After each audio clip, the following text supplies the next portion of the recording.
ত্রয়োদশ জাতীয় সংসদ নির্বাচন কবে হবে তা নিয়ে রাজনৈতিক দলগুলোর মধ্যে এক ধরনের সন্দেহ সংশয় তৈরি হয়েছে। ডিসেম্বর থেকে জুনের মধ্যে নির্বাচন দিতে চান প্রধান উপদেষ্টা ডক্টর মোহাম্মদ ইউনূস। তবে তার এমন আশ্বাসে আস্থা রাখতে পারছে না বেশিরভাগ রাজনৈতিক দল। বিএনপি ডিসেম্বরের মধ্যে জাতীয় নির্বাচন চাচ্ছে। ইতিমধ্যে দলের হাইকমান্ড থেকে এরকম সাফ জানিয়ে দেওয়া হয়েছে। বিএনপির দাবির সঙ্গে আরও 52টি দলের একই সুর।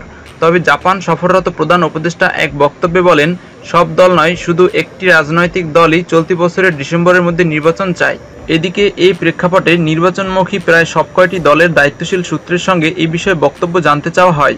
ডিসেম্বরে নির্বাচন হলে আপত্তি নেই বলে মতামত দিয়েছে 30টি দল। উল্লেখযোগ্য দলের মধ্যে রয়েছে মাহমুদুর রহমান মান্নার নাগরিক ঐক্য, সাইফুল হকের বিপ্লবী ওয়ার্কার্স পার্টি, আন্দালিব রহমান পার্থর জাতীয় পার্টি, নুরুল হক নূরের গণ অধিকার পরিষদ, মুজাহিদুল ইসলাম সেলিমের দল সিপিপি, বজলুর রশিদ ফিরোজের বাসদ এবং ববি হাজ্জাজের এনডিএম। এছাড়াও শুক্রবার বিবৃতি দিয়ে ডিসেম্বরের মধ্যে নির্বাচনের দাবি জানিয়েছে 12 দলীয় জোট, এলডিপি ও গণফোরাম।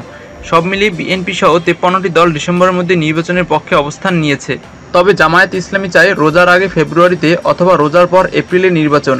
ইসলামী আন্দোলন সহ কয়েকটি ইসলামপন্থী দল চায় মার্চের মধ্যে এবং জাতীয় নাগরিক পার্টি মৌলিক সংস্কার ও দৃশ্যমান বিচার শেষে নির্বাচন চায়।